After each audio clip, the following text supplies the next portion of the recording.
بسم الله الرحمن الرحيم إذا وقعت الواقعة ليس لوقعتها كاذبة خافضة رافعة إذا رجت الأرض رجا وبست الجبال بسا فكانت هباء منبثا وكنتم أزواجا. தவறுகளையும் அல்லாஹ்வின் தூதர் சமமாக வைக்கவில்லை. தவறுகள் பலதரப்பட்டவையாக இருக்கும். தனிநபர் சம்பந்தப்பட்ட தவறுகளாக இருக்கும். ஒட்டுமொத்த சமூகத்தை, பிற மக்களை பாதிக்கக்கூடிய தவறுகளாக இருக்கும். சில வேளை அவர் செய்யக்கூடிய தவறு அவரளவில் முடிந்துவிடக்கூடியவையாக இருக்கும். இன்னும் சில வேளைகள் அவர் செய்யக்கூடிய தவறு அவரையும் தாண்டி பல்வேறு நபர்களை பாதிக்கும் வண்ணம் இருக்கும்.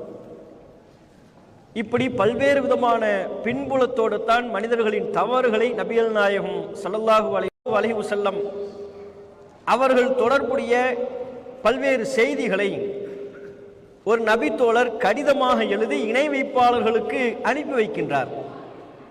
இதனை நபிகள் நாயகத்திற்கு அல்லாஹ் இறை செய்தியின் மூலமாக அறிவித்து விட்டான். உடனடியாக சந்தேகப்படக்கூடியவர்கள் அல்ல. போறாங்க, அந்த அம்மாவை பார்க்குறாங்க, அலியை உங்க எடுப்பிலேயே உன்ட்ட ஒரு கடிதம் இருக்குல்ல, அதை தாள் அப்படின்னு கேட்குறாங்க. அந்த அம்மா சொல்லுது, என்கிட்ட எந்த கடிதம் மாமாயி கிதாபுன், என்னிடத்தில் எந்த கடிதமும் இல்லை. நாடகம் ஆடுகிறாள், என்னிடத்தில் எந்த கடிதமும் இல்லை என்று சொல்கிறாள். அலி அவர்கள் சொன்னார்கள், ல துஹ்ரிஜன்னல் கிதாப், ஒன்று கடிதத்தை நீயாக எடுத்துத்தான், அவுல நுல்கி என்ன சியாம், இல்லையெனில் உம்முடைய ஆடையை களைந்து நாம் எடுக்க வேண்டியது வரும் அப்படின்ட்டாங்க. மிரட்டினா தானே சரி வரும். சில நேரங்களில் மிரட்ட வேண்டிய வாசகத்தில் மிரட்டலாம், தவறில்லை, காரியம் நடைபெற வேண்டும் என்பதற்காக. கடிதத்தை நீ தர்றியா, நாங்களே எடுத்துக்குவாங்க. இப்படின்ன உடனே அந்த அம்மா பயந்து கொண்டு தம்முடைய கூந்தலில் சடை பின்னி இருக்கிறாள், அந்த சடைக்குள்ளே கடிதத்தை வைத்திருக்கிறாள். சடையிலிருந்து கடிதத்தை எடுத்து கொடுக்கிறாள். இன்றைக்கு கூட நம்ம ஊரில் இளைஞர்கள் நிறைய பேரை பார்க்கலாம், முடி அவ்வளோ வச்சிருப்பாங்க, குருவி கூடு கட்டுற அளவுக்கு மேல் நோக்கி போகும். அதில் ஒரு கடிதம் இல்லை, 9 கடிதம் கூட நீங்கள் வைக்கலாம். அது மாதிரி அந்த அம்மா தம்முடைய முடி சடை பின்னலில் கடிதத்தை ஒளித்து வைத்துக் கொண்டு மக்காவில் உள்ள இணை வைப்பாளர்களுக்கு கொடுப்பதற்காக கொண்டு செல்கிறாள். கடிதத்தை பெற்றுக்கொண்டாயிற்று. மூவரும் கடிதத்தை பார்க்கிறார்கள். கடிதத்தின் வாசகம் இவ்வாறு துவங்குகிறது, மின் ஹாத்திப் இப்னி அபி பல்தா. ஹாத்திப் என்பவர் எழுதி கொள்வதாவது, ஹாத்திப் அவர்கள் ஒரு சஹாபி, ரசூலுல்லாஹ்வோடு இருக்கக்கூடிய ஒரு நபித்தோழர், அவர் பேரில் கடிதம் சொல்கிறது. ஹாத்திப் எழுதுவதாவது யாருக்கு? மக்காவில் உள்ள இணை வைப்பாளர்கள், முக்கியமான சில நபர்கள், சில பிரமுகர்களின் பெயர்கள் அதில் இடம்பெற்றிருக்கிறது. கடிதத்தை பார்த்துட்டு அவங்களுக்கு ஆச்சரியம், என்ன ஹாத்திப் அவர்கள் இப்படி ஒரு காரியத்தை செய்து விட்டார்கள். நபிகள் நாயகத்தின் ரகசிய திட்டங்கள் பலவற்றை அதில் அம்பலப்படுத்தி இணை வைப்பாளர்களுக்கு தெரிவிக்கும் விதமாக இந்த கடிதத்தை தயார் செய்து விட்டார்களே. அதை பெண் ஒருத்தியின் மூலமாக மக்காவில் உள்ள இணை வைப்பாளர்களுக்கு இந்த செய்தியை அனுப்பி வைக்கிறார்களே. கடிதத்தை பெற்றுக்கொண்டு கடும் கோபத்தோடு நபிகள் நாயகத்திடம் வருகிறார்கள். அல்லாஹ்வின் தூதரிடம் கடிதத்தை ஒப்படைக்கிறார்கள். கடிதத்தில் உள்ள செய்தியினை நபிகள் நாயகத்திற்கு தெரிவிக்கிறார்கள். நபிகள் நாயகம் ஹாத்திபை அழைக்க சொல்கிறார்கள், கூட்டுவாங்க. ஹாத்திப் அவர்கள் வருகிறார், ஏன்னா அவர் பேர்ல தான் கடிதம் போகுது. ரசூலுல்லாஹ் விசாரிக்கிறாங்க, யா ஹாத்திப் மாஹாதா, ஹாத்திப் அவர்களே என்ன இது, உங்கள் பேரில் கடிதம் செல்கிறது, நீங்கள் தான் எழுதியதா, என்ன விஷயம் என்று கேள்வி எழுப்புகிறார்கள். ஹாத்திப் அவர்கள் சொன்னார்கள், யா ரசூலுல்லாஹ் லா தஅஜல் அலைய, அல்லாஹ்வின் தூதரே என் மீது அவசரப்பட்டு எந்த முடிவிற்கும் வந்துவிட வேண்டாம், நான் எழுதியதுதான். அவர் ஒப்புக்கொள்கிறார், நான் தான் எழுதினேன், ஆனால் என்னுடைய தரப்பு விளக்கத்தை நீங்கள் கேட்க வேண்டும். இங்கு இருக்கக்கூடிய உங்களுடைய தோழர்கள், ஏனைய நபி தோழர்கள், அவர்களுக்கெல்லாம் மக்காவில் அவருடைய சொந்த பந்தங்கள் இருக்கிறார்கள். அவர்கள் குறைஷிகளை சார்ந்தவர்கள். அவருடைய குடும்பத்தார்கள் ஹிஜ்ரத் செய்து வராமல் மக்காவிலேயே தங்கியிருப்பார்கள் அல்லவா. மதீனாவிற்கு ஹிஜ்ரத் செய்து வந்த நபி தோழர்களைப் போலவே அவர்களின் குடும்பத்தார்களில் பலரும் ஹிஜ்ரத் என்கிற புனித பயணத்தை மேற்கொள்ளாமல் இருப்பார்கள், மக்காவிலேயே தங்கியிருப்பார்கள், அல்லது இஸ்லாமிய மார்க்கத்தை ஏற்றுக்கொள்ளாமல் இருப்பார்கள். ஏதேனும் ஒரு காரணத்தினால் மக்காவில் அவருடைய குடும்பத்தார்கள் இருக்கின்ற பொழுது அவங்க குடும்பத்தார்கள், அவங்க சமுதாயமே அவங்களுக்கு பாதுகாப்பா இருப்பாங்க. ஆனால் என்னை பொறுத்தவரை நான் குறைஷிகளை சார்ந்தவன் அல்ல, குறைஷிகளோடு பந்தத்தை ஏற்படுத்தி கொண்டவன். என்னுடைய குடும்பத்தார்கள் அங்கே பல பேர் இருக்கிறார்கள், அவர்களுக்கு பாதுகாப்பு வேண்டும், அவர்களை இணை வைப்பாளர்கள் கொன்றுவிடக் கூடாது. என் குடும்பத்தார்கள் ஆதரவற்று அங்கே இருக்கக்கூடிய என் சொந்த பந்தங்களை, என் குடும்பத்தார்களை இணை வைப்பாளர்கள் கொன்றுவிடக் கூடாது என்பதற்காகத்தான் இந்த கடிதத்தின் மூலமாக அவர்களுக்கு உதவி செய்து அவர்களின் அனுதாபத்தை பெற நான் முயன்றேன். இப்படி கடிதம் எழுதி நபிகள் நாயகம் தொடர்புடைய சில செய்திகளை அவர்களுக்கு அனுப்பி வைத்தால் இவர்களின் குடும்பத்தார்களின் மீது இணை வைப்பாளர்கள் கை வைக்க மாட்டார்கள் அல்லவா? அந்த அடிப்படையில் குடும்பத்தாரை பாதுகாக்கணுங்கிற நோக்கத்தில் தான் நான் எழுதினேன். மற்றபடி எனக்கு வேறு எந்த தீய நோக்கமும் இல்லை. இதுதான் என்னுடைய நோக்கம். நபிகள் நாயகம் அவர்கள் முன்னிலையில் உண்மையை போட்டு உடைத்து விட்டார்கள். இதுலதான் ரசூலுல்லாஹ்வுடைய ஆளுமை பண்பை நீங்க கவனிக்கணும். நபிகள் நாயகம் இந்த விஷயத்தை எப்படி ஹேண்டில் பண்றாங்க, எப்படி இந்த பிரச்சனையை தீர்வு செய்கிறார்கள், அந்த நபரை குறித்து ஹாதிப் இப்னு அபி பல்தா என்கிற அந்த சாக்கள் இன்னஹு கது ஷஹீத பத்ரன், அவர் பத்ர் யுத்தத்தில் கலந்து கொண்டவர். உமா யுத்ரிக, உமக்கு எப்படி தெரியும்? உமர் அவர்களை நோக்கி நபிகள் நாயகம் கேள்வி எழுப்புகிறார்கள். உமரே, உங்களுக்கு என்ன தெரியும்? அல்லாஹ் ஒருவேளை பத்ரில் கலந்து கொண்டவர்களுக்கு சொல்லி இருக்க கூடும், இஅமலு மா ஷிஅ்தும், நீங்கள் விரும்பியதை செய்து கொள்ளுங்கள், ஃபக்கது கஃபர்து லக்கும், உங்கள் குற்றங்களை நான் மன்னித்து விட்டேன் என்று அல்லாஹ் சொல்லியிருக்க கூடும். பத்ரில் கலந்து கொண்டவர்களுக்கு என்று பல்வேறு தனிச்சிறப்பு இருக்கிறது. சாதாரணமான நபர்கள் அல்ல. நெருக்கடி காலகட்டத்தில் அந்த யுத்தத்தில் பங்கெடுத்தவர்கள் என்கிற காரணத்தினால் பத்ர் யுத்தத்தில் பங்கெடுத்த அத்தனை நபித்தோழர்களுக்கும் அல்லாஹ் மன்னிப்பை வழங்கியிருக்கிறான். பத்ர் யுத்தத்தில் கலந்து கொண்ட 300 சொச்ச நபித்தோழர்களுக்கும் அல்லாஹ் சொர்க்கம் என்கிற நற்செய்தியை வழங்கியிருக்கிறான். அல்லாஹ் அவர்களுக்கு சொல்லியிருக்க கூடும், இஅமலு மா ஷிஅ்தும், நீங்கள் விரும்பியதை செய்து கொள்ளுங்கள், ஃபக்கது கஃபர்து லக்கும், நான் உங்களை மன்னித்து விட்டேன் என்று கூட அல்லாஹ் சொல்லியிருக்கலாம் இல்லையா? பத்ரில் கலந்து கொண்ட இவரை பற்றியா நீங்கள் இப்படி முடிவெடுப்பீர்கள்? கடந்த காலத்தை பாருங்க, அவர் அந்த மாதிரி தப்பு செய்யக்கூடிய ஆள் இல்லை. இது மாதிரி மிஸ்டேக் இவற்றை நடந்திருக்கா? இல்லை. அதனால் இவருடைய இந்த தவறு அலட்சியப்படுத்தப்பட வேண்டிய தவறு. எப்படி முடிவெடுக்கிறாங்க? இதுதாங்க மனிதர்களை கையாளுற விதம். ஒரு மனிதரின் புறத்திலிருந்து தவறு ஏற்படுதுன்னா ஒற்றை தவறின் காரணமாகவே அவர் குறித்த அத்தனை முடிவுக்கும் வந்துவிடக்கூடாது.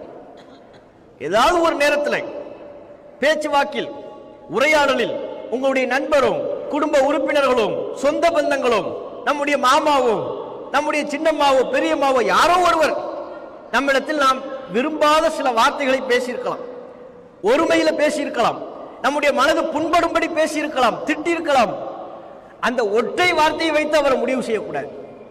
நம்ம தகப்பனாரா, நம்ம பிள்ளையா, நம்ம அண்ணனா, தம்பியா, நம்ம அக்காவா, நம்ம சின்னம்மா பெரியம்மா, நம்ம தாய் மாமா, யாரோ ஒருவர் ஏதேனும் ஒரு நேரத்தில், ஏன் நம்முடைய நண்பர் நம்மோடு உரையாடுகின்ற பொழுது ஏதேனும் ஒரு சந்தர்ப்பத்தில் நம்மை பற்றி தவறாக பேசிவிட்டார் என்கிற காரணத்தினால அந்த ஒன்றை மாத்திரம் வைத்துக் கொண்டு முடிவெடுத்துடக்கூடாது. நம்ம ஊர்ல நிறைய சொந்த பந்தங்கள் முறிந்து கிடப்பதற்கு என்ன காரணங்கிறீங்க? மச்சான் கூட பேச மாட்டார், மாமனார்கிட்ட பேச மாட்டார், நெருங்கிய சொந்த பந்தங்கள்கிட்ட பேச மாட்டாங்க. கேட்டா வரலாறு சொல்லுவாங்க பாருங்க. அன்னைக்கு ஒரு நாள், என்னைக்குங்க, சுதந்திரத்துக்கு முன்னால போயிடுவார். அன்னைக்கு ஒரு நாள் என் மச்சான் என்னை பார்த்து ஒரு வார்த்தை சொன்னான் பாருங்க, இன்னைக்கு என்னால மறக்க முடியலங்க. சரிங்க, அது ஏதோ ஒரு நாள் சொன்னார், விட்டுருங்க, வாங்க. செத்தாலும் என் முகத்துல அவர் முழிக்க கூடாது, அவர் முகத்துல நான் முழிக்க கூடாது. சத்தியம் பண்ணிட்டோம். யார்ட்டங்க? அல்லாஹ் மேல சத்தியம் பண்ணிட்டோம். எப்படி பாருங்க, ஏதேனும் ஒரு கட்டத்தில் கோபப்பட்டு ஒருவர் ஒரு வார்த்தையை பேசிவிட்டார் என்பதற்காக அப்படியே ஒதுக்கி விடுவார். அவர் வீட்டுக்கு நான் போக மாட்டேன், என் வீட்டுக்கு அவர் வர மாட்டார். அதான் பேசுறதாவது விட்டுருங்க. இதை விட இன்னும் கூத்து என்ன தெரியுமா? என்னங்க, உங்க மச்சான் வீட்டுக்கு போறது இல்லையா, உங்க மாமா வீட்டுக்கு போறது இல்லையா, உங்க அண்ணன் வீட்டுக்கு போறது இல்லையா? சரி, அவனை பத்தி பேசாதீங்க பாய். ஏன் பாய் இவ்வளவு கோபப்படுறீங்க? பத்திரிக்கையில என் பேர் அடிச்சானா? எதுக்குங்க? கல்யாணத்துக்கு பத்திரிக்கையில என் பேர் அடிக்கல பாய். இவெல்லாம் என்ன மச்சான், மானங்கட்ட மச்சான்? இவெல்லாம் ஒரு மாமனா, இவெல்லாம் ஒரு அண்ணனா, இவெல்லாம் ஒரு தம்பியா? பத்திரிக்கை அடிக்கிறான், என் பேரை அடிக்கல, எனக்கு என்ன மரியாதை? அந்த வீட்டுக்கு நான் போக மாட்டேன். அவனை செத்தாலும் சரி அவன் முகத்தை நான் பார்க்க மாட்டேன். இது ஒரு சின்ன பத்திரிக்கையில பேர் போடலையும், நம்ம பெரிய பத்திரிக்கை லவுல் மஹ்ஃபூல், அதுல இவர் பேர் எழுதலன்ன உடனே இவருக்கு சொர்க்கத்தில் இடம் இல்லை பாருங்களேன். இவரே முடிவுக்கு வந்துவிட்டு பத்திரிக்கையில பேர் அடிக்கல, இனிமே அவட்ட நான் பேச மாட்டேன். சின்ன சின்ன அற்பமான விஷயங்களுக்கெல்லாம் அல்லாஹ் வலியுறுத்துகிற, அல்லாஹ் சிறப்புப்படுத்துகிற சொந்த பந்தங்களை முறித்து கொண்டும் பகைத்து கொண்டும் வாழ்ந்து கொண்டிருக்கிறோம். நண்பர்களை இழந்து கொண்டு வாழ்ந்து கொண்டிருக்கிறோம். மனிதர்களை தேவையற்று அற்ப விஷயங்களுக்கு பகைத்துக் கொண்டு நம்முடைய நாட்களை கடத்தி கொண்டிருக்கிறோம். எத்தனை நாட்கள் நாம் வாழ்ந்துவிட போகிறோம்? இப்படியே பகைத்து பகைத்து அவன் வேண்டாம் இவன் வேண்டாம், அவன் என்னை பார்த்து அப்படி பேசிவிட்டான், இவன் என்னை பார்த்து இப்படி பேசிவிட்டான், யார் யாரையெல்லாம் நாம் பகைக்க போகிறோம்? யோசிச்சு பாருங்க. அப்ப நம்ம புரிந்து கொள்ளணும், ரசூலுல்லாஹ்வுடைய இந்த வரலாற்று நிகழ்விலிருந்து நாம புரிந்து கொள்ளணும், மனிதர்கள் தவறளிப்பவர்கள். அந்த தவறு எப்படிப்பட்டதுன்னு பார்க்கணும். பெரிய அளவில் உங்களுக்கு துரோகம் பண்ணிட்டாரா? பாரதூரமான தவறா? எந்த சந்தர்ப்பத்தில் செய்தார்? எப்படிப்பட்ட சூழலில் செய்தார்? அந்த தவறுக்கு அவர் சொல்லும் விளக்கம் என்ன, நியாயம் என்ன? அது எந்த வகையில் நம்மை பாதித்திருக்கிறது, சமூகத்தை பாதித்திருக்கிறது? இப்படியெல்லாம் பார்த்துத்தான் அந்த தவறு குறித்து ஒரு முடிவுக்கு வரணும். ஹாத்திபுடைய தவறை நபிகள் நாயகம் எப்படி எடை போட்டார்கள், அதுபோல தவறுகளை சகித்துக் கொள்ளக்கூடிய குணம் நம்மிடத்தில் வளர வேண்டும். இன்னும் ஒரு சம்பவத்தை பாருங்க. முஸ்லிம்ல 4177 தமிழ் இலக்கத்திலே நீங்க பார்க்கலாம். முன்பு நாம் சொன்ன 3 நபித்தோழர்களில் ஒருவர் மிக்தாத். அந்த மிக்தாத் என்கிற நபித்தோழர் சம்பந்தப்பட்ட செய்தி. மிக்தாத் அவர்கள் சொல்கிறார்கள், அக்பல்து அன வ சாஹிபானி லி, நானும் என்னுடைய 2 தோழர்களும் மதீனாவிற்கு வந்தோம். வக்த தஹபத் அஸ்மாஉனா வ அப்சாருனா மினல் ஜஹத், கடும் பசி, உண்பதற்கு உணவில்லை. பசியின் காரணத்தினால் எங்கள் காதுகளும் கண்களும் அடைத்து விட்டது. பசியினால கண்ணுலாம் தெரியல, காதுலாம் அடைச்சு போச்சு, பேச முடியல, எங்களுடைய தோற்றம் மெலிந்து போயிருந்தது. சில நபித்தோழர்களிடத்தில் நாங்கள் எங்களை எடுத்து காட்டினோம், ஆனால் அவர்கள் எங்களை விருந்தாளிகளாக ஏற்றுக்கொள்ளவில்லை. நபித்தோழர்களில் சிலர் நேரடியாக தங்களுக்கு உணவு வேண்டும் என்று கேட்க மாட்டார்கள், அந்த இயல்பு. ஏதாவது சூசகமா பேசியிருப்பாங்க. சரி, உங்க தோற்றம் சாப்பிடாத மாதிரி இருக்குல்ல, அந்த தோற்றத்தை போய் காட்டிக்கிறது. அவங்க கூப்பிடலன்னு அமைதியாயிட்டாங்க. அன்றைக்கு அதே போல அன்றைக்கு இருந்த காலகட்டத்தில் மதீனாவில் உள்ள அன்சாரி நபித்தோழர்களில் பலரிடத்திலையும் போதிய அளவிற்கு செல்வம்லாம் இல்லை, நெருக்கடி. சில பேருடைய வீட்டில் உணவு இருக்கும், சில பேருடைய வீட்டில் உணவு இருக்காது. இப்படியான சில விஷயங்கள்லாம் இருக்கு. அதனால பல நபித்தோழர்கள் ஏத்துக்கல. அல்லாஹ்வின் தூதர் முன்பாக போய் நின்றோம். அல்லாஹ்வின் தூதர் எங்கள் முகக்குறிப்பை பார்த்து விட்டு வாங்கன்னு கூப்பிட்டாங்க. ரசூலுல்லாஹ் முகத்தை பார்த்தவொன்னே தெரிஞ்சிச்சு, சாப்பிடல, கண்ணு பாருங்க மங்கி இருக்குது, காது அடைச்சிருக்குது, பல நாள் சாப்பிடல போல இருக்கு, வாங்க ஏன் விருந்தாளியா வர்றீங்களா? ரசூலுல்லாஹ் கூப்பிட்டுட்டாங்க. வர்றோம். ஆனா ஒரு விஷயம், என் வீட்டில் பெரிய அளவுக்கு உணவுலாம் இல்லை. ஒரு 3 ஆடு இருக்குது. அந்த ஆட்டிலிருந்து பாலை கறந்து தான் நானும் என் வீட்டாரும் குடித்துக் கொண்டிருக்கிறோம். அதுபோல அந்த பாலில் நீங்கள் 3 பங்கெடுக்க தயாரா அப்படின்னு கேட்கிறாங்க. மிக்தாத் அவர்கள், அவருடைய நண்பர் 2, மொத்தம் 3 பேர். ஆட்டில இருந்து பாலை கறக்கணும், அந்த பாலத்தை நான் குடித்துக் கொள்வேன், அதிலிருந்து சிறிதளவு உங்களுக்கும் தருவேன், ஓகேவா? போதுமா? போதும், தாராளம். அவங்க பசியில் இருக்கிறாங்க. நம்மளா இருந்தா மந்தி இருக்கா, என் வயிறு பெரிய அளவுக்கு வளரணும்னா மந்தி சாப்பாடு இருக்கா, அது இருக்கா, இது இருக்கா, ஊருக்கு போறோம் விருந்துக்கு. விருந்துன்னு போனா எப்படிப்பட்ட சாப்பாடு தரணும்னு எதிர்பார்ப்போம். இதுதான் இருக்கு, பழைய சோறு தான் இருக்கு, வரையில பழைய சோறா, போட நீயும் வீடும், இதுக்கா கூப்பிட்ட? இதுக்கு எதுக்கு 10 கிலோமீட்டர் தாண்டி உன் வீட்டுக்கு நான் வரணுமான்னு ஊர்ல சொல்லிடுவோம். அவங்க பால் தான், ஆட்டின் பால் கறக்கணும். நம்ம 3 பேர், நம்ம 4 பேர், ரசூலுல்லாஹ், மிக்தாத், அவங்களுடைய 2 நண்பர்கள், 4 பேர் சேர்ந்து குடிப்போம். ஓகேவா? ஓகே, அல்ஹம்துலில்லாஹ். வர்றாங்க. மிக்தாத் சொல்றாங்க, நான் தான் ஆட்டில் பால் கறப்பேன், நான் குடிப்பேன், என்னுடைய 2 தோழர்களுக்கு கொடுப்பேன், ரசூலுல்லாஹ்வுக்குன்னு தனியாக ஒதுக்கி வச்சிருவேன். ரசூலுல்லாஹ் பல்வேறு பணிகளுக்காக வேண்டி வெளியே சென்று வருவார்கள், பள்ளியில் தொழுவார்கள், தூதுக்குழுவை சந்திப்பார்கள், இஸ்லாம் பற்றி எடுத்துரைப்பதற்காக செல்வார்கள், இஸ்லாத்தை பற்றி கேட்க வரக்கூடிய மக்களுக்கு விளக்குவார்கள். அந்த வேலைகளை எல்லாம் முடித்து விட்டு தான் வீட்டுக்கு வருவார்கள். அன்னைக்கு ஒரு நாள் மிக்தாத் சொல்றா பாருங்க, அன்னைக்கு ஒரு நாள் ஆட்டில இருந்து பாலை கறந்துட்டேன், எனக்குரிய பங்கை குடிச்சிட்டேன். என் 2 நபித்தோழர்கள், என்னுடைய 2 ஏனைய தோழர்கள், அவங்களும் குடிச்சிட்டாங்க. ரசூலுல்லாஹ்வுக்குரிய பால் வழக்கம் போல் நான் ஒரு சொம்புல எடுத்து வைப்பேன். நபிகள் நாயகம் வருவாங்க, வந்தா உறங்கி கொண்டிருப்பாங்க. அந்த இவங்கெல்லாம் தூங்கிட்டு இருப்பாங்க போல இருக்கு. உறங்கி கொண்டிருப்பவர் விழிக்காத மாதிரியும் விழித்து கொண்டிருப்பவருக்கு கேட்கும் வகையிலும் நபிகள் நாயகம் சலாம் சொல்வார்கள். வீட்டுக்குள்ள வரும்பொழுது சலாம் சொல்வாங்களாம். அந்த சலாம் எப்படி இருக்குமா, தூங்கிட்டு இருக்கிறவருக்கு டிஸ்டர்பா இருக்காது, அவர் முழிச்சிட மாட்டார், முழித்து கொண்டிருப்பவருக்கு கேட்கும்.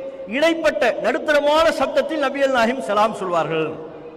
நம்ம சலாம் சொல்றதெல்லாம் 2வது, கதவை உடைச்சுட்டு உள்ள வந்துருவார். பாய் அபூபக்கர் பாய் இருக்கிறாரா, உமர் இருக்கிறாரா, அப்துல் காதர் எங்க போனா, அந்த நாசமா போனவன் வீட்டில் இல்லையா தான் உள்ளே வருவார், கதவை திறந்துக்கிட்டு உள்ள வருவார். சலாம்லாம் 2வது. ரசூலுல்லாஹ் உறங்கி கொண்டிருப்பதை இடையூறு ஏற்படுத்தாத விதத்தில் சலாம் சொல்வார்கள். முழிச்சுக்கிட்டு இருக்கிறவங்க கேட்கும். வருவாங்க, பால் பாத்திரத்தில் பால் எடுத்து வைப்பேன், குடிச்சிருவாங்க. இதான் ரசூலுல்லாஹ்வுடைய வழக்கம். அன்னைக்கு நபிகள் நாயகத்துக்குரிய பங்கு எடுத்து வச்சிட்டேன். மிக்தாத் சொல்றாரு, திடீர்னு எனக்கு ஒரு எண்ணம் ஏற்பட்டது. ஆமா, ரசூலுல்லாஹ் தான் வெளியே போயிருக்கிறாங்களே, அன்சாரி நபி தோழர்கள்லாம் கூட்டு போயிருக்கிறாங்க, திடீர்னு அன்சாரிகள் யாரும் ரசூலுல்லாஹ்வுக்கு விருந்து கொடுத்துருந்தாங்கன்னா, அந்த விருந்தை நல்லபடியாக ரசூலுல்லாஹ் சாப்பிட்டு வந்தாங்கன்னா இந்த பால் வீணா போயிருமே, பேசாம இந்த பாலை நாமே குடித்து விடுவோம். எப்படி கணக்கு பாருங்க, ரசூலுல்லாஹ் வெளியே போயிருக்கிறாங்க, விருந்து அன்சாரிகள் ஏதாவது விருந்து கொடுப்பாங்க, அதுல குடிச்சிருவாங்க, அதுல சாப்பிட்டுருவாங்க. அப்ப வந்தாங்கன்னா இந்த பால் மிச்சமா போயிரும், வீணா போயிரும்ல, அதுக்கு நம்மளே குடிச்சிடலாமேன்னு நான் குடிச்சிட்டேன். ஒரு நேரா போற ரசூலுல்லாஹ்வுக்கு ஒரு சொம்பு பாத்திரம், அவ்வளவுதான். அந்த பால் பாத்திரத்திலிருந்து பாலை நான் குடித்து விட்டேன். குடிச்சதுக்கு அப்புறம் நத்தமணிய ஷைத்தான் என்னிடத்தில் வந்து விட்டான்ங்கிறார். ஷைத்தான் வந்துட்டான், வந்து எனக்கு இப்படி ஒரு எண்ணத்தை உண்டாக்கினான். எப்படி, நீ பாட்டு குடிச்சிட்டிய, திடீர்னு ரசூலுல்லாஹ் எதுவுமே சாப்பிடாம வந்தா, நேரா அந்த பால் பாத்திரத்தை நோக்கி சென்று விட்டால், உள்ளே பால் இல்லை என்பதை தெரிந்து விட்டால், வயிற்று பசியோடு அல்லாஹ்விடத்தில் இரு கரம் ஏந்தி உனக்கு எதிராக பிரார்த்தித்து விட்டால் நீ அழிந்து நாசமாகி விடுவாயே என்ற ஒரு கவலையை ஷைத்தான் எனக்கு ஏற்படுத்தி விட்டான். அப்படியே சொல்றார். முஸ்லிமை நீங்க பார்க்கலாம், அருமையான செய்தி. எனக்கு தூக்கமே இல்லை, அம்மா சாஹிபாயே, என்னுடைய இரு தோழர்கள் நன்றாக உறங்கிக் கொண்டிருக்கிறார்கள், எனக்கு தூக்கம் இல்லை. அவங்க நிம்மதியா ஏன் தூங்குறாங்க, நான் செய்த தவறை அவர்கள் செய்யவில்லை, ரசூலுல்லாஹ்வுடைய பால் அவங்க 2 பேரும் குடிக்கல, அவங்க நிம்மதியா தூங்கிட்டு இருக்கிறாங்க, எனக்கு தூக்கமே இல்லை. ஆஹா, ரசூலுல்லாஹ் வருவாங்களே, வரும்போது அந்த பால் பாத்திரத்துக்கிட்ட போயிடக்கூடாது, இப்படியே நான் நினைச்சுக்கிட்டு இருந்தேன். ஏன் அப்படின்னா சாப்பிட்டு வந்துட்டாங்கன்னு அர்த்தம். அல்லாஹ்வின் ஒரு ஆடையை போர்த்தி கொண்டு, போத்துறது கூட போதிய ஆடையெல்லாம் கிடையாது, தலையை மூடுறேன், கால் தெரியுது, காலை மூடினேன், தலை தெரிந்தது, ஏதோ ஒரு விதத்தில் என்னுடைய உடலை குறுக்கி கொண்டு அந்த போர்வையில் படுத்து, ஆனா தூக்கம் வரல. ரசூலுல்லாஹ்வுடைய வருகையத்தை அப்படி துணி மூலமா விலக்கி பார்த்துக்கிட்டு இருக்கிறார். ரசூலுல்லாஹ் வந்தாங்க, வளமை போல் சலாம் சொன்னார்கள். தூங்குறவருக்கு டிஸ்டர்ப் இல்லாம, விழித்து கொண்டிருப்பவருக்கு கேட்கும், சலாம் சொன்னாங்க. அந்த பால் பாத்திரத்துக்கிட்ட போயிடக்கூடாதுன்னு நினைச்சுக்கிட்டு இருக்கிற நேரா பால் பாத்திரத்துக்கிட்ட போயிட்டாங்க. ரசூலுல்லாஹ் திறந்து பார்க்குறாங்க, ஒன்றும் இல்லை. இப்படி கையை ஒய்த்துட்டாங்களாம். ரசூலுல்லாஹ் கையை ஒய்த்துட்டாங்க. ஆஹா, அவ்வளவுதான், முடிஞ்சு போச்சு, எவன் குடிச்சானோ நாசமாகட்டும்னு துவா செய்ய போறாங்க போல இருக்கு, நாம அழிந்தோம் என்று நான் நினைத்தேன். ஆனால் நபிகள் நாயகம் துவா செய்தார்கள், அல்லாஹும்மா துஇம் மன் அத்அமனி வ அஸ்கி மன் அஸ்கானி, இறைவா எனக்கு உணவளித்தவருக்கு நீயும் உணவளி, என்னுடைய தாகத்தை தீர்த்தவருக்கு நீயும் தாகத்தை தீர்த்து விடு. நபிகள் நாயகம் அன்றாடம் செய்யும் துவா. எப்பவும் பால் பாத்திரத்தை பாலை குடிச்சிட்டு ரசூலுல்லாஹ் இந்த துவாவை செய்வாங்க. அன்னைக்கு வர்றாங்க, பால் இல்லை என்றாலும் கூட வழக்கம் போல் அந்த துவாவை நபிகள் நாயகம் செய்தார்கள். அல்லாஹும்மா துஇம் மன் அத்அமனி வ அஸ்கி மன் அஸ்கானி, இறைவா என் பசியை போக்கியவருடைய பசியை நீ போக்கிவிடு, என் தாகத்தை தீர்த்தவரின் தாகத்தை நீ தீர்த்து விடு. துவாவை செஞ்சாங்க. எனக்கு ஒரு மாதிரி ஆயிடுச்சு, எழுந்தேன், ஒரு கத்தியை எடுத்தேன், போயிட வேண்டியதான். ரசூலுல்லாஹ் எவ்வளவு பசி பட்டினியில் இருப்பாங்க. அந்த பால் தரக்கூடிய ஆடு இருக்குல்ல, அதுல ஒன்று அறுத்துற வேண்டியதான் முடிவுக்கு போறாரு. அது அறுக்கிற ஆடு இல்லை, பால் கறந்து பாலை குடிச்சு காலத்தை ஓட்டணும், அப்படிப்பட்ட ஆடு அறுத்துற வேண்டியது வழியில. ரசூலுல்லாஹ் கடும் பசியில இருக்கிறாங்க, இப்படி ஒரு துவாவை செய்து விட்டார்கள். அந்த துவாவிற்குரியவனாக நான் மாற வேண்டும் என்று விரும்பி, அந்த துவாவிற்குரியவனாக தன்னை மாற்றிக்கொள்ள வேண்டும் என்று ஆசைப்பட்டு போறாங்க. ஆடு அறுக்கிறதுக்கு போனா 3 ஆடுகளிலேயும் 3 ஆட்டின் மடுகளிலேயும் பால் முன்பு போலவே சுரந்திருந்தது. ஏற்கனவே கறந்த ஆடுகள், பால் மீண்டும் குறுகிய அவகாசத்திற்குள் சுரப்பதற்கு வாய்ப்பே இல்லை. ஒரு அற்புதம் அல்லாஹ் நிகழ்த்தி இருக்கிறாங்க. பார்த்தா பால் சுரந்திருக்கு. கத்தியை கீழே போட்டு பாலை கறந்துட்டார். மறுபடியும் கறந்து நேராக ரசூல் ஸல்லல்லாஹு அலைஹி வஸல்லம் அவங்ககிட்ட போய் கொடுக்குறாங்க. அல்லாஹ்வின் தூதரே குடிங்க. அப்பதான் மிக்தாதை பார்க்குறாங்க. ரசூலுல்லாஹ் மிக்தாத்கிட்ட சொல்றாங்க, அவர் குடிக்கலன்னு நினைச்சு, இஷ்ரப் மிக்தாத் நீங்க குடிக்கல, நீங்க குடிச்சிட்டீங்களா அப்படின்னு கேட்குறாங்க.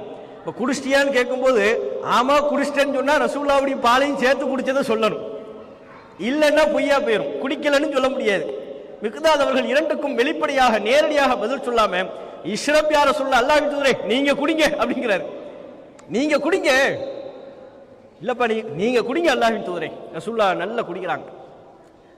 கொஞ்சம் குடிச்சிட்டு அதுக்கப்புறம் மிக்தாத் நீங்க குடிங்க, இல்ல அல்லாஹ்வின் தூதரே நீங்க குடிங்க. மீண்டும் அல்லாஹ்வின் தூதர் குடிக்கிறார்கள். மிக்தாட்ட கொடுக்குறாங்க, நீங்க குடிங்க, இல்ல அல்லாஹ்வின் தூதரே நீங்க குடிங்க. மறுபடியும் ஏன்னா சம்பவம் நடந்தது தெரியாது, அந்த ஏற்கனவே கறந்த பால் தான் வந்திருக்கிறது ரசூலுல்லாஹ் நினைச்சு குடிச்சுக்கிட்டு இருக்கிறாங்க. எல்லாரும் சாப்பிட்டாங்க, நமக்குரிய பங்கு அப்படின்னு நினைச்சு குடிச்சுக்கிட்டு இருக்கிறாங்க. இறுதியாக குடித்து முடித்ததற்கு பிறகு மிக்தாத்தை கொடுக்குறாங்க, நீங்க குடிங்கிறாங்க. ரசூலுல்லாஹ் சொல்றாங்க, இதற்கு மேல் எனக்கு வயிற்றில் இடமே இல்லை, நீங்க குடிங்க. சொன்னதுக்கு அப்புறம் மிக்தாத் அவர்கள் விழுந்து விழுந்து சிரிக்கிறார். என்ன மிக்தாத், சரியில்லையே, ஏன் விழுந்து விழுந்து சிரிக்கிறிய? இஹ்தா சவ்ஆத்திக யா மிக்தாத், மிக்தாத் அவர்களே ஏதோ சேட்டை பண்ணியிருக்கிறீங்க, என்ன பண்ணி அப்படின்னு கேட்கிறாங்க. நீங்கள் ஏதோ ஒரு குறும்பை செய்திருக்கிறீர்கள், ஏதோ ஒரு சேட்டை செய்திருக்கிறீர்கள், என்ன பண்ணீங்க சொல்லுங்க அப்படிங்கிறாங்க. நடந்தது எல்லாம் சொல்றார் மிக்தாத். அல்லாஹ்வின் தூதரே, சம்பவம் தெரியுமா? உங்களுக்குரிய பாலை நான் குடிச்சு விட்டேன், திரும்ப போறேன், போனப்ப ஆட்டுல மடுவுல பால் கறந்திருந்தது, சுரந்திருந்தது, அதைத்தான் கறந்து மீண்டும் உங்களுக்கு நான் தந்தேன் இப்படின்னு சொல்லும் பொழுது நபிகள் நாயகம் ஸல்லல்லாஹு அலைஹி வஸல்லம் அவர்கள் சிரித்து விட்டு அவரை கண்டிக்கல, திட்டல, எனக்குரிய பாலை நீ குடிச்சியா, நீ நாசமா போன்னு சபிக்கல. அல்லாஹ்வின் தூதர் அற்புதமான முறையில் சொன்னார்கள், மிக்தாத் அவர்களே, அல்லாஹ் நமக்கு செய்திருக்கிற அருள், நாம் முன்பே அந்த ஆட்டில் பால் கறந்த நிலையில் மீண்டும் பால் சுரந்திருக்கிறது என்றால் இது இறைவனின் அருள். சொல்லியிருந்தா உங்கள் இரு தோழர்களையும் எழுப்பி இருக்கலாம் அல்லவா? உங்களுடைய இரு தோழர்களையும் எழுப்பி அல்லாஹ் நமக்கு செய்திருக்கிற இந்த அருளில் அவர்களையும் நாம் பங்கெடுக்க செய்திருக்கலாமே அப்படிங்கிறாங்க. அதற்கு மிக்தாத் அவர்கள் அதே குறும்பத்தனத்தோடு பதில் அளிக்கிறார்கள், அல்லாஹ்வின் தூதரே, அல்லாஹ்வுடைய அருள்ங்கிறீங்க, அதில் உங்களுக்கும் பங்கு கிடைத்து விட்டது, எனக்கும் பங்கு கிடைத்து விட்டது. வல்லதி பஅஸக பில் ஹக், சத்தியத்தை கொடுத்து உங்களை அனுப்பிய இறைவன் மீது ஆணையாக, மா உபாலி இதா அஸபதஹா வ அஸபதுஹா மஅக மன் அஸாபஹா மினன் நாஸ், இறைவனின் அருளில் உங்களுக்கும் எனக்கும் பங்கு கிடைத்ததற்கு பிறகு தூங்கிக் கொண்டிருக்கிறேன், தோழர்களுக்கு கிடைத்தால் என்ன, கிடைக்காமல் போனால் என்ன, தூங்கிட்டு இருக்கிறாங்கல்ல, கிடைச்சா என்ன கிடைக்காது, உங்களுக்கு எனக்கும் கிடைச்சிருச்சுல, போதும் அல்லாஹ்வின் தூதரின் சொல்லி அதே குறும்பத்தனத்தோடு பதில் அளிக்கிறார்கள் என்கிற சம்பவத்தை முஸ்லிம்ல 4177வது இலக்கத்தில் பதிவான செய்தியாக பார்க்கும். பாருங்க, நபிகள் நாயகம் ஸல்லல்லாஹு அலைஹி வஸல்லம் அவர்கள் எப்படி நடந்திருக்கிறார்கள், தம்முடைய தோழர்களிடத்தில் நபிகள் நாயகத்தினுடைய அணுகுமுறை எவ்வாறு இருந்திருக்கிறது. எல்லா தவறையும் ஒரே தராசில் வைத்து பார்க்கக்கூடியவர்களாக இல்லை. இது தவறுதான், ரசூலுல்லாஹ்வுக்குரிய பங்கை இவர் குடித்தது என்பது தவறு. ஆனால் அது தவறு எப்படிப்பட்டது, எடை போட்டு பார்க்கிறாங்க. அவர் பசியில குடிச்சிருக்கிறார், ஒரு தேவையில குடிச்சிருக்கிறார், இளம் வயது, குறும்பு, அந்த தன்மைக்கேற்ப குடித்திருக்கிறார் என்று நபிகள் நாயகம் ஸல்லல்லாஹு அலைஹி வஸல்லம் அவர்கள் எடை போடுகிறார். இத்தனைக்கும் அல்லாஹ்வின் தூதருடைய விருந்தாளி, இதே போன்று ஏதோ ஒரு விருந்தாளி வந்திருக்கிறார் என்று சொல்லி வீட்டை விட்டு விரட்டவில்லை, தவறுதான், அலட்சியப்படுத்த வேண்டிய தவறு. அப்ப எந்த தவறு அலட்சியப்படுத்தப்பட வேண்டியது, எந்த தவறு கண்டிக்கப்பட வேண்டியது என்கிற தரத்தை பிரித்து வைப்பவர்களாக நபிகள் நாயகம் இருந்தாங்க. அந்த தரம் ரசூலுல்லாஹ்வுக்கு தெரியும். இது அலட்சியப்படுத்த வேண்டிய தவறு, இது கண்டிக்கப்பட வேண்டிய தவறு. இப்படித்தான் நபித்தோழர்களை நபிகள் நாயகம் ஸல்லல்லாஹு அலைஹி வஸல்லம் அவர்கள் அணுகினார்கள். இது தொடர்புடைய இன்னும் ஏனைய செய்திகளை இன்ஷா அல்லாஹ் நாளைய தினம் நம்ம சொல்லுவோம். இதனுடைய தொடர்ச்சியை நாளைய தினம் சொல்லுவோம் இன்ஷா அல்லாஹ். இப்போது நம்ம இந்த நேரத்தில் நபிகள் நாயகம் கற்றுத்தந்த ஒரு முக்கியமான திக்ரை உங்களுக்கு நாம சொல்லித்தர விரும்புகிறோம். இது தொடர்புடைய செய்தி, இந்த திக்ர் சம்பந்தமான செய்தி முஸ்லிம்ல 5272 5272வது இலக்கத்தில் பதிவாக இருக்கிறது. ரொம்ப முக்கியமா, குறிப்பா எல்லா நாளும் நாம் செய்ய வேண்டிய ஒரு திக்ர், ஒரு துவா. ரமலான் மாதத்துல இறுதி 10ல அல்லாஹ்வுடைய அருள் இறங்கி கொண்டிருக்கிற, இறைவன் இடத்தில் பிரார்த்தனை செய்பவர் யாரும் இல்லையா என்று கேட்டுக்கொண்டிருக்கிற இத்தகைய பிந்திய நேரத்தில் செய்வது என்பது ரொம்பவும் சிறப்புக்குரியது. அதிகமான அளவில் நமக்கு நன்மை பெற்றுத்தரக்கூடிய ஒரு துவா, ஒரு திக்ர். ஏன்னா பொதுவாக துவாங்கிறது நம்ம அர்த்தத்தை விளங்கி சொல்லணும். முதல்ல அந்த சம்பவத்தை சொல்லிடுறேன். நபிகள் நாயகம் அவங்க தம்முடைய வீட்டிலிருந்து வெளியே போகிறாங்க. போகும்போது அவங்க மனைவி ஜுவைரியா ரலியல்லாஹு அன்ஹா அவங்க வீட்டுக்குள்ளே இருக்கிறாங்க. தொழுதுட்டு வேலையெல்லாம் முடிச்சுட்டு வீட்டுக்குள்ளே வர்றாங்க. ஜுவைரியா அவர்கள் தான் வீட்டை விட்டு கிளம்பும் போது எந்த நிலையில் இருந்தார்களோ அதே நிலையில் இருக்கிறார்கள். பார்த்துட்டு கேட்குறாங்க, ஜுவைரியா அவர்களே, நான் போனதுலேருந்து இங்கே தான் உட்காந்துட்டு இருக்கிறீங்களா? ஆமாம் அல்லாஹ்வின் தூதரே, இங்கே தான் உட்காந்துக்கிட்டு இருக்கிறேன். நீங்கள் இவ்வளவு நேரமாக என்னென்னலாம் சொல்லியிருப்பீங்களோ அதை விட நான் 4 வார்த்தை 3 முறை சொன்னேன். அந்த வார்த்தை நீங்கள் சொன்ன அனைத்தையும் மிகைத்து விடும். நீங்க இவ்வளவு நேரமா, நீண்ட நேரமா எதை சொல்லியிருந்தாலும் அதையெல்லாம் மிகைக்கக்கூடிய ஒரு 4 வார்த்தை, அது 3 தடவை நான் சொன்னேன். இந்த 4 வார்த்தைகள் அல்லாஹ்விடத்தில் பெரும் மதிப்பிற்குரியது. அதை உங்களுக்கு நான் சொல்லித் தருகிறேன் என்று தம்முடைய மனைவிக்கு நபிகள் நாயகம் ஸல்லல்லாஹு அலைஹி வஸல்லம் அவங்க சொல்லி கொடுத்தாங்க. சுப்ஹானல்லாஹி வ பிஹம்திஹி அதத ஹல்கிஹி வ ரிதா நஃப்ஸிஹி வ ஸினத அர்ஷிஹி வ மிதாத கலிமாத்திஹி. இதான் அந்த வார்த்தை, சுப்ஹானல்லாஹி வ பிஹம்திஹி. இது நம்ம எல்லாத்துக்கும் தெரியும். அதத ஹல்கிஹி, ரிதா நஃப்ஸிஹி வ ஸினத அர்ஷிஹி வ மிதாத கலிமாத்திஹி. 4 வார்த்தை. ஏன்னா நம்ம ஆட்கள் இதையெல்லாம் கணக்கு பண்ணி 4 இல்லையா 5 மாதிரி தெரியுதே அப்படிங்குவாங்க. இந்த கணக்கில் 4 தான். இதுக்கு என்ன அர்த்தம்? அர்த்தம் ரொம்ப முக்கியமானது. துவா நம்ம சமூகத்தை பொறுத்தவரை துவாவில் ஆமீன் சொல்லியே பழக்கப்பட்டுட்டோம். ஆமீன் ஆமீன் ஆமீன் சொல்லி மட்டும்தான் நம்ம சமுதாயத்துக்கு தெரியுமே ஒழிய எதுக்கு ஆமீன் சொல்றோம், என்ன துவா, அல்லாஹ்விடத்தில் எதை நாம கோரிக்கையா வைக்கிறோம், அல்லாஹ்வை நாம எப்படி புகழ்றோம், அந்த அர்த்தமே தெரியறதில்லை. அர்த்தம் தெரியாமல் எந்த ஒரு துவாவை ஓதினாலும் அதனால் என்ன பலன்? பொருளை விளங்காமல் அல்லாஹ்வை புகழ்வதில் எப்படி புகழாக மாறும்? பொருளை விளங்கல, அது எப்படி துவாவா மாறும்? சலாம் என்கிற அந்த பொருளை கூட, அந்த வார்த்தையை கூட அர்த்தத்தை உள்வாங்கி சொல்றோமாங்கிறத நீங்க நினைச்சு பாருங்க. அடுத்தவங்களுக்கு சலாம் சொல்றோம், அஸ்ஸலாமு அலைக்கும், நம்ம வாலைக்கும் சலாம், நமக்கு சொல்லப்பட்ட வாலைக்கும் சலாம் அப்படிங்கிறோம். இதுக்கு என்ன அர்த்தம்? அர்த்தத்தை விளங்கினா எந்த விதத்தில் நம்ம சொல்லுவோம்? அஸ்ஸலாமு அலைக்கும்னா உங்கள் மீது சாந்தி உண்டாகட்டும், உங்களுக்கு அமைதி உண்டாகட்டும், அல்லாஹ்வின் அருள் உண்டாகட்டும் அர்த்தம். அவர் கேட்கிறார், நம்ம வாலைக்கும் சலாம்ங்கிறோம். திரும்ப அவர் கேட்கிற வாழ்க்கை எப்படி போகுது? போங்க, நாசமா போய்கிட்டு இருக்குங்க. அப்ப அந்த சலாமுக்கு என்ன அர்த்தத்தை விளங்கணும்? அல்லாஹ்வுடைய அருள் உண்டாகட்டும் என்று அவருக்கு நாம் பிரார்த்தனை செய்கிறோம். அவர் நமக்கு சலாம் சொல்கிறார் என்றால் அல்லாஹ்வுடைய அருள் நமக்கு உண்டாகட்டும் என்கிறார். பொருளை நாம் உள்வாங்கி இருந்தால் அந்த பொருளை நம்முடைய சிந்தனையில் பதிய வைத்து நாம் சலாம் சொல்லி பழகுவோமையானால் ஒவ்வொன்றும் நம்முடைய வாழ்க்கையில் நடைபெறக்கூடிய எல்லா விஷயத்தையும் நம்ம பாசிட்டிவா எடுத்துக்கும். அப்ப இந்த துவாவுக்கு என்ன அர்த்தம்? இந்த திக்ருக்கு என்ன அர்த்தம்? சுப்ஹானல்லாஹி வ பிஹம்திஹி, அல்லாஹ்வை நான் துதிக்கிறேன், அல்லாஹ் தூயவன், அவனை நான் புகழ்கிறேன். அதத ஹல்கிஹி, அவனுடைய படைப்பினங்களின் எண்ணிக்கைக்கேற்ப அல்லாஹ்வை நான் புகழ்கிறேன். அல்லாஹ்வுடைய படைப்பினங்களின் எண்ணிக்கை எவ்வளவு? வானம், பூமி, மனிதர்கள், ஏனைய உயிரினங்கள், புழு பூச்சி, எல்லா உயிரினமும் அல்லாஹ்வுடைய படைப்பினங்களின் எண்ணிக்கை எவ்வளவோ அந்த எண்ணிக்கைக்கேற்ப அல்லாஹ்வை நான் புகழ்கிறேன். எப்படி ஒரு அர்த்தம் நிறைந்த ஒரு துவா பாருங்க. ரிதா நஃப்ஸிஹி, அவனுடைய பொருத்தத்தை பெறுவதற்கேற்ப நான் அல்லாஹ்வை புகழ்கிறேன்.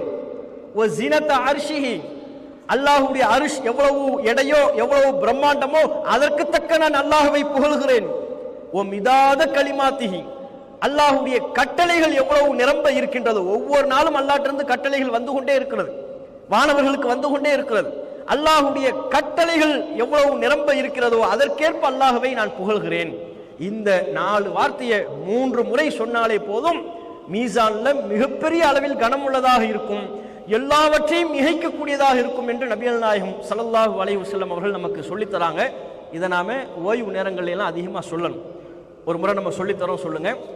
சுப்ஹானல்லாஹி வ பிஹம்திஹி, சுப்ஹானல்லாஹி வ பிஹம்திஹி அதத ஹல்கிஹி வ ரிதா நஃப்ஸிஹி வ ஸினத அர்ஷிஹி வ மிதாத கலிமாத்திஹி. இதை நாம திரும்ப திரும்ப சொல்லி மனதில் பதிய வைத்துக் கொண்டு பிந்திய இரவுகள்லையும் ஏனைய நாட்கள்லையும் ஓய்வு நேரங்கள் அதிகமான அளவுல இந்த துவாவை, இந்த திக்ரை நாம் பொருள் விளங்கி சொல்கின்ற பொழுது அல்லாஹ்விடத்தில் மிகப்பெரிய சிறப்பிற்குரியவர்களாக மாறுவோம். அத்தகைய நல்வாய்ப்பினை அல்லாஹ் ரப்புல் ஆலமீன் நம் அனைவருக்கும் தந்தருள்வானாக என்று கேட்டு என்னுடைய உரையை நிறைவு செய்து கொள்கிறேன்.